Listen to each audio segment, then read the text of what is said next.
Ladies and gentlemen, on the first working day of the Danish presidency of the Security Council for March, we are very proud to assume that responsibility for the first time in 20 years. And it's my honor to introduce Her Excellency Ambassador Christina Markus Lassen, our permanent representative of Denmark to the United Nations, who are here with us today. And we also have our political coordinator, Troels Graborg Bay, who is also here with us today. And in a short while, Her Excellency will shortly present Denmark's priorities and program of work for the UN Security Council for March.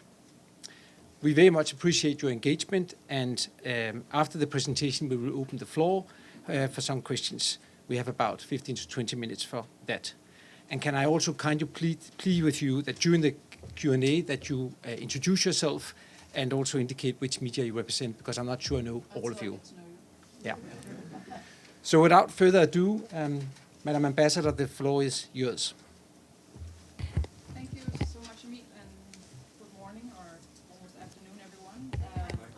Oh, sorry, see, I did. It does say red. Okay. Am I doing it right? All right, does it work now? Yes.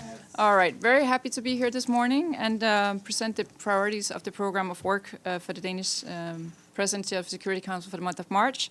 As Emil was just saying, it's 20 years ago we last sat on the council, so we're honored to take upon us this important role, which is at least 19, 20 years ago since we did that last time. So I think it's fair to say, and you probably all agree with me, that Denmark assumes the presidency of the council at a quite critical moment for international peace and security. Of course, we have, unfortunately, a number of conflicts continuing to rage, from Sudan to the DRC, from Ukraine to the Middle East, and of course, conflicts and crises that are all equally important and urgent, and we are certainly very, very aware of the task and the challenges ahead. So on that background, what we will strive to do during our presidency is to be constructive, creative, and consistent. We'll seek to listen to all parties, consult widely, and be responsive with a view to try to build consensus. And that also means listening to diverse voices and be transparent. And we will do that with a strong dedication to multilateralism. You may know that my country is a founding member of the UN, and we've always been extremely supportive of this organization. We also have a strong belief in international law and firm belief in that, and promise of the Security Council to act as the crucial global forum for international peace and security. And when you see our program, and I hope you already have it with you, you will notice that we also we've tried to put it together to have a council that works as intended, and by that I mean as much as possible tries to deliver on the mandate and has a real impact. And that's why we're really focusing with all these things going on right now in the world. We focus our program on the mandated meetings because it's already a very packed agenda for March. But as I said before, while doing that, trying to bring in relevant voices by those from those most affected by the crisis on the agenda. We also bring in some of the priorities that we were elected on during our campaign, which is, for example, women, peace and security, climate, peace and security, and of course the whole foundation of international law and the UN Charter. We'll try to bring that into the country-specific files. And by not stuffing the program, we are leaving, of course, slots open for the Council to consider new developments as they may arise, and we already have talked about several of those this morning with the other PRs. We've added one signature event to the program, which we think has a very clear and operational purpose, is to discuss UN peace operations, as what we think peace operations are an indispensable tool for conflict management and resolution. For the United Nations, a tool at the disposal of the Security Council.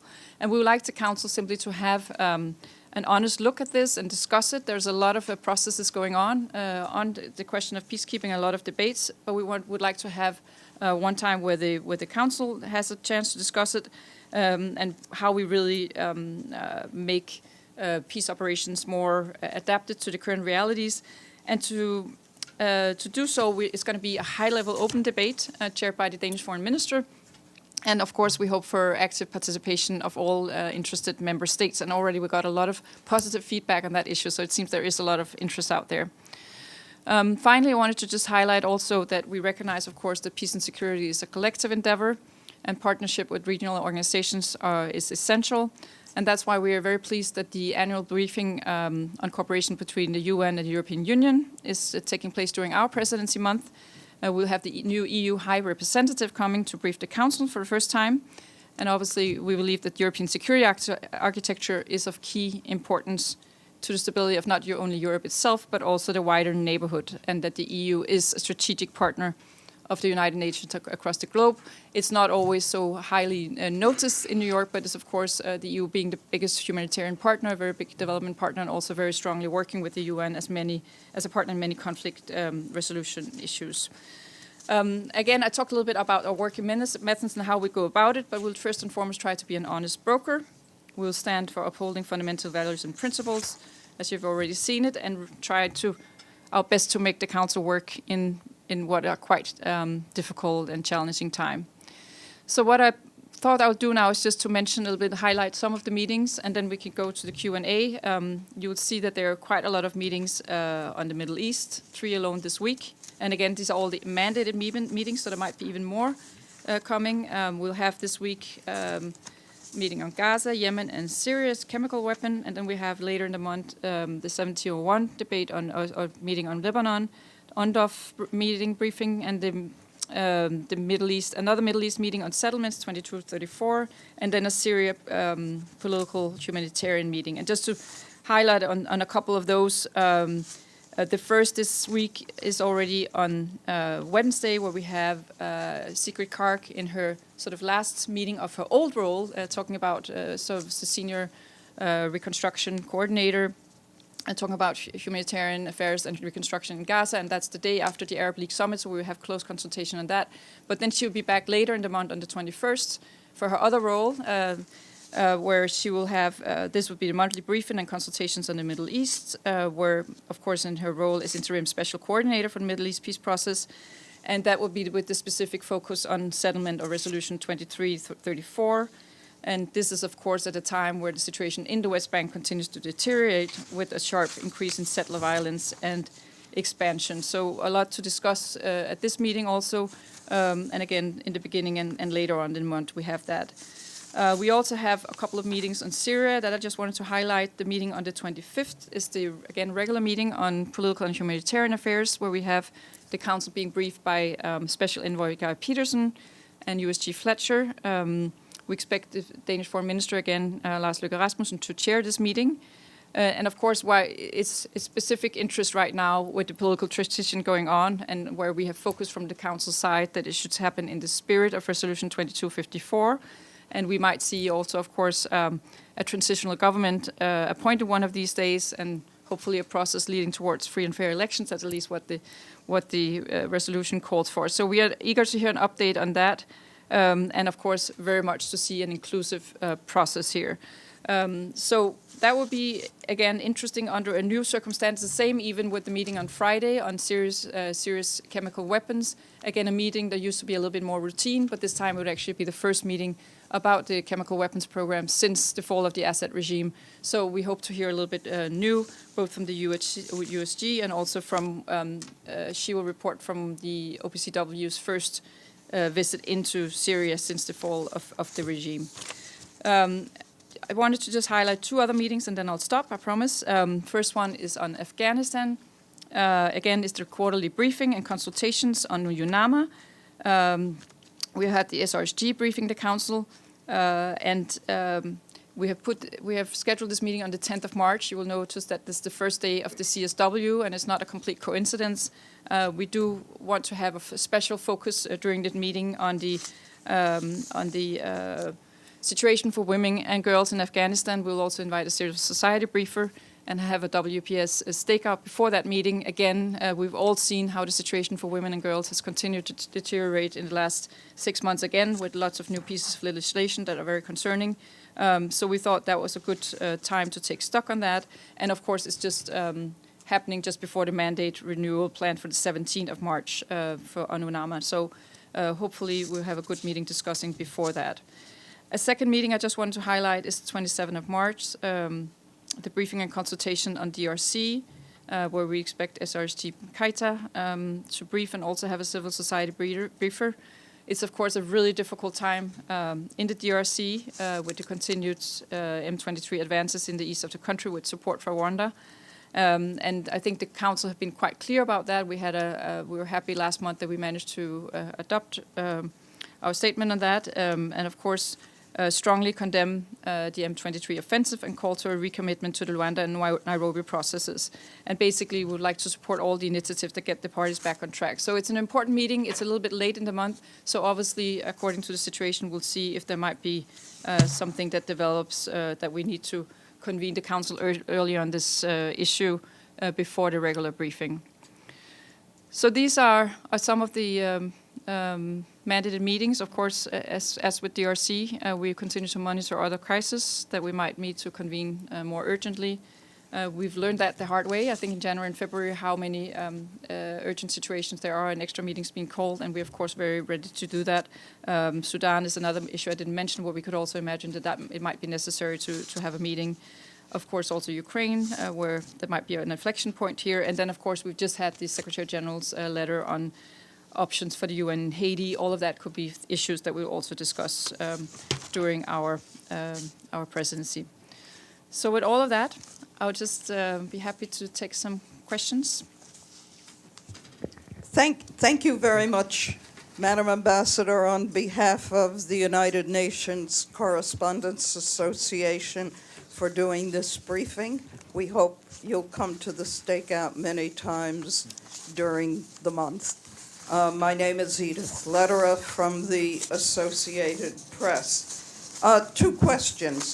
First, I think you just mentioned Ukraine at the very end of your presentation. Have there been any requests for meetings on Ukraine during the month?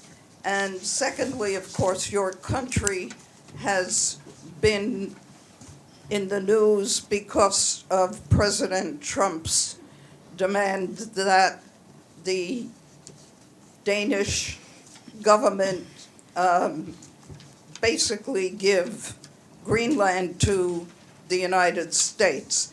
And I wonder if you would comment on this and whether there is any role for the United Nations to play in this. Thank you. No, thank you very much. And I think on Ukraine, obviously, I mean, there's been some very eventful weeks, last few weeks, and nobody has specifically asked for a meeting yet. I think we all follow the developments now. Obviously, there's hope for some kind of breakthrough in a peace process, or at least a cessation of hostilities. I think it's important to note that nobody wants peace more than Ukraine. So, of course, we'll do whatever we can to support that. And again, as we saw during the debates last week, we just all hope that it will be on the right terms. So basically, the terms that do not reward the aggressor and punish the victim, and the ones that follow the UN Charter. Of course, we need to see some kind of solution that has a clear reference to the UN Charter and respecting Ukraine's territorial integrity and sovereignties and independence. So again, we are hoping, and if there be a wish, and as the situation develops, that's certainly something that we will look positively at. On the question of Greenland, I think, again, we've been working very closely. We have a very close transatlantic bond with the United States. We've been working very closely with the U.S. on security matters related to Greenland and the Arctic for decades. We very much agree with the administration that there is, in the current geopolitical environment, there is a need to look even further at strengthening security around the High North, around the Arctic. There's even a climate aspect to this, as we also see some new sea routes opening. So that's something we've been working together with NATO and the US on for a while, and the Danish government itself just recently again adopted another package of support to that. So basically, just to say, we very much agree with some of the security concerns that we've heard. When it comes more specifically to Greenland, I think it's important to say that, as my Prime Minister has stated several times, that Greenland, of course, belongs to the Greenlanders, and that's why the future of Greenland is really for the people of Greenland to decide. Independence is possible. Greenland is currently, and has been for centuries, an integrated part of the Kingdom of Denmark. It was also endorsed by the UN General Assembly, actually back in '54. But certainly, if the Greenlanders decide so, that in that case independence is possible and they have the right to self-determination. So that's sort of not really a discussion for us to have in that sense, if you understand. Yeah. Sorry, I'll just take back my role as moderator, otherwise you make my role very easy, because then I don't have to moderate. But I think there's a question on the second row by the gentleman with the microphone. Please go ahead. Thank you so much. Thank you, Ambassador. My name is Abdul Hamid Sayam from the Arabic daily Al-Quds Al-Arabi. First, the European Union keep talking about the two-state solution, two-state solution. It's really now, I don't know if this concept is really viable. I mean, nothing left of the Palestinian land to establish an independent, sovereign, contiguous Palestinian state. So how do you say that? And why your country did not recognize the state of Palestine? If you're talking about two-state solution, one is recognized and one is not. And the other thing about Gaza, who is in violation of the agreement that had been reached on the 19th of January? Who is closing all the crossing points to Gaza? Who did not withdraw from the Philadelphia corridor? Who is not allowing humanitarian aid, especially tents and mobile homes, to enter? Why you don't say things the way they are and have that, clarity in position? Thank you very much. Thank you. So just to be clear, there was basically three questions in one, I think. So one about the two-state solution, one about recognition, and then one about the latest violations of the ceasefire agreement. Your Excellency, over to you. شكرا كتير. My question about recognition is part of the first question. شكرا كتير تشرفنا.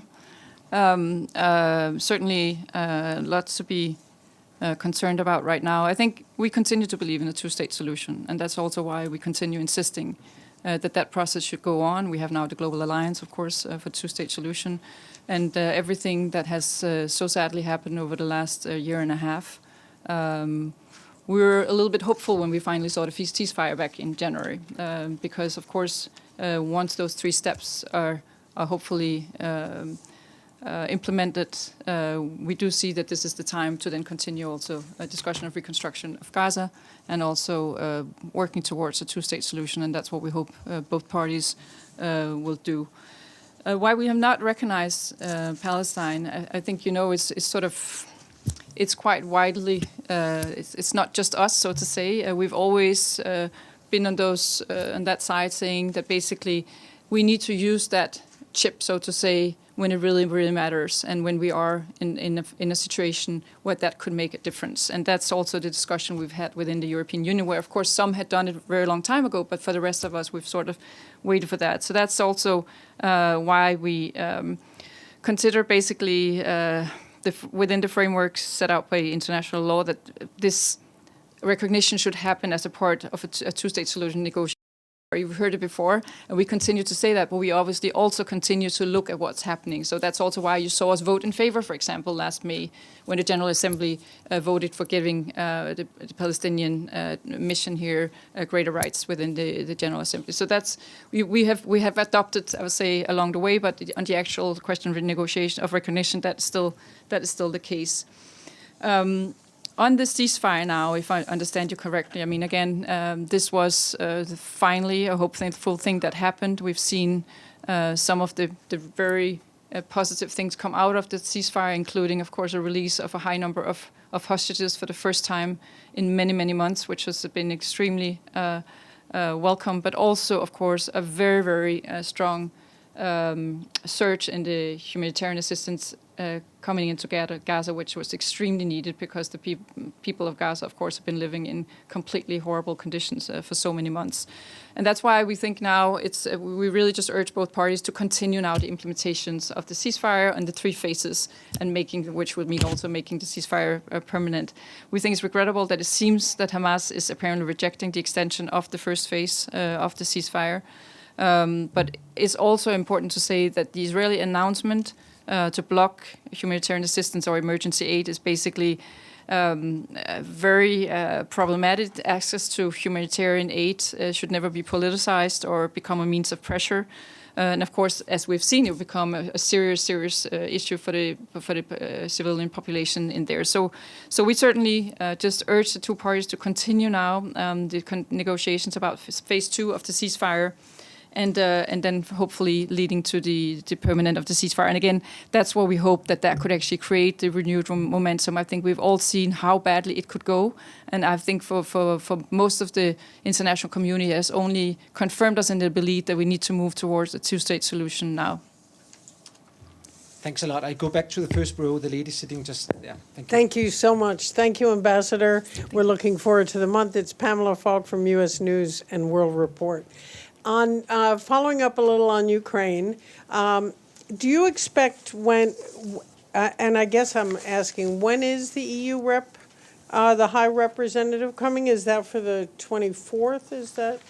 It's 11th of it's of the March. 11th. We have for the annual dialogue between the okay. UN and the EU, so she's going to be here for that. All right, Yeah, so she- Callas. Yeah, And Callas, so yeah. my question is, will that be an opportunity? Do you expect bilateral meetings for a behind the corridors discussion that you might report back to us about on the divisions that surfaced in the General Assembly and in the Security Council on the Ukraine vote? Thank you.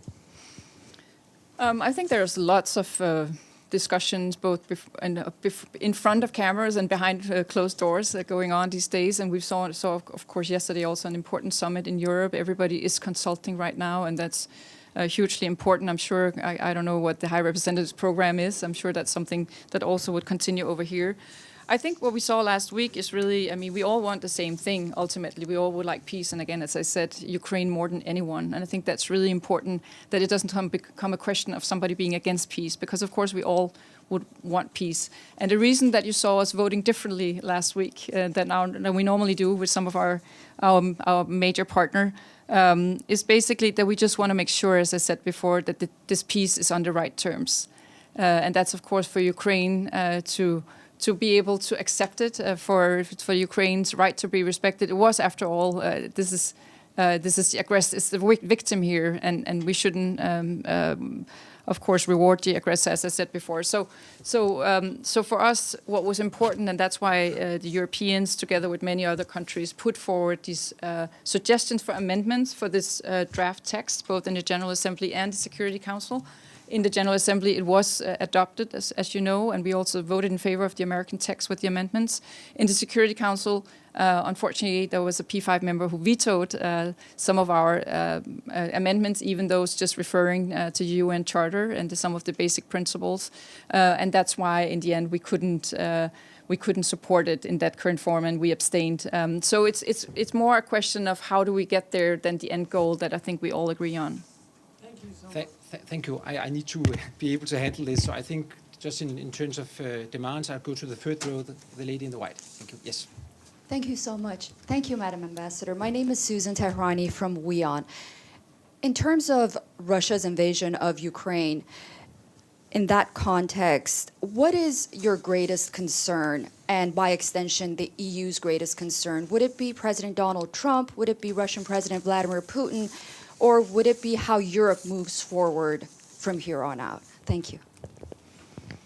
I think there's a lot of concerns out there because it's just a very precarious situation, not just for Europe, but for global security. Because there's no doubt who is the threat here. It's the aggressor. It's President Putin. It's Russia who invaded Ukraine in this illegal war of aggression. So, of course, our main concern here, and it comes back to European security because we're sort of next in line, but again, it has more serious consequences if this is just allowed to happen. So that is our concern. If you can invade a neighboring country just because it's possible, and actually then are rewarded, if you're rewarded after that, what would that mean for what would happen next? And that's, of course, a really real concern around Europe. And sometimes it's not appreciated, I think, that there is this real fear, I mean, among many of our EU and NATO partners, that who would be next in line then? And that's not just Europe, that could even be countries around the region, but also, of course, more generally around the world, what kind of signal? So that is our main concern. So it's all linked together, so to say. And that's why, of course, we're kind of sort of standing with what we've been saying the last 3 years and continue to insist on that. Thank you. I'll go back to the second row, the gentleman sitting next to Arab Daily. Hi, Madam Ambassador. Shudoji with China Central Television. First, wish you a very successful Thank month. you very much. My question is also concerning Ukraine. Very simple question. As the president, as an honest broker, we adopted a resolution for the first time ever last month. Where can the members go with that resolution? And do you think that the UN has been sided now on this issue to solve the Ukrainian crisis? Thank you. I think, let's be honest here, I mean, to go to your first question, last question first, I mean, UN has not had much of a, Security Council hasn't had much of a role throughout this conflict because a P5 member was involved in this situation. So I don't know if UN has been more or less sidelined. I mean, we have the discussion here, and we had a good debate also, I think, in the GA last week, where some of these concerns were really highlighted. So that is important. As for the resolution that was adopted, we see it as a framework. Again, it's an intention, and that's also what was very clearly articulated by the U.S. mission here. It's a sort of a vision for what we hope could happen in a way, in an attempt to try to sort of move the needle, so to say, and get this stalemate somehow changed or upended. Again, from our point of view, it's just important that we remember all the right principles in that process. So I think we see it as a framework for the talks that are happening in so many different places right now. What's important for us is just, of course, Ukraine has to be present when Ukraine is being discussed, but also when European security is being discussed, Europe should be also participating. Thank you. What I'm going to do is I'm going to take two questions in a row now, because there's so many questions and we won't be able to take all of them. So I'll take Carrie Newton from Le Monde, followed by the gentleman sitting for the first. So first, Carrie. Thanks, Emile. Welcome, Ambassador, and good luck for this month. A quick follow-up on Abdelhamid's question. Last week, and about the two-state solution. Last week, Sigrid Kaag said that there was maybe a last chance for a two-state solution, but that the Security Council needed to really change something to make it happen. Do you think there's the Council is acknowledging it needs to change its method, and how do you want to engage concretely this month to be able to reach a concrete goal? If the Council is what, excuse me? Is the Council acknowledging what Sigrid Kaag said? We take the gentleman as well in front of you. Yeah, go ahead. Yeah, Joseph Klein, Canada Free Press, and thank you for this briefing. First of all, has any consideration been given to a provision, I believe it's in Article 6 of the Charter, which would permit a resolution to be put forward and bar a party to the conflict that's the subject of the resolution from participating in that vote, if I'm getting that correct.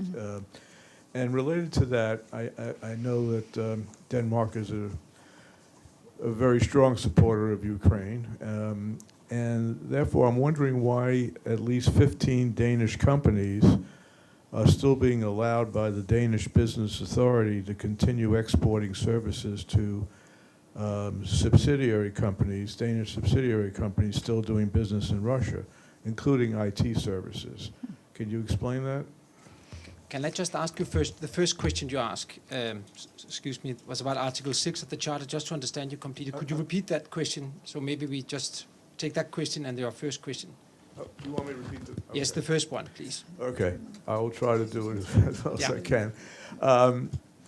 My understanding is, and I don't have it in front of me, the Charter, but Article 6 of the Charter contains a provision that, unlike Article 7, that would permit a resolution to be put forward for a vote by the Security Council, barring a permanent member who's a party to the conflict that's the subject of the resolution from participating in that vote.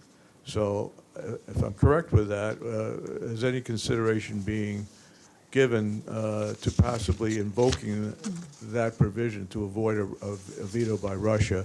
And do you want me to repeat the second question? It's fine. In the interest of time, I think we it's will go fine. on. Yeah, okay. Thank you. All right, but thank you very much. And I mean, we also heard what Sigrid Kaag said last week about this being the last chance. And frankly, again, we never know when is the last chance, but I think that is a quite widespread sentiment of many international community that now is the time. We'll have several meetings, as I mentioned, in the Middle East this week. We'll have the chance to listen to Sigrid Kaag twice this month, who, of course, is very closely involved both in her own job and future or new task and function. We will also have the Arab League Summit now on tomorrow, actually, happening where the Secretary General is participating.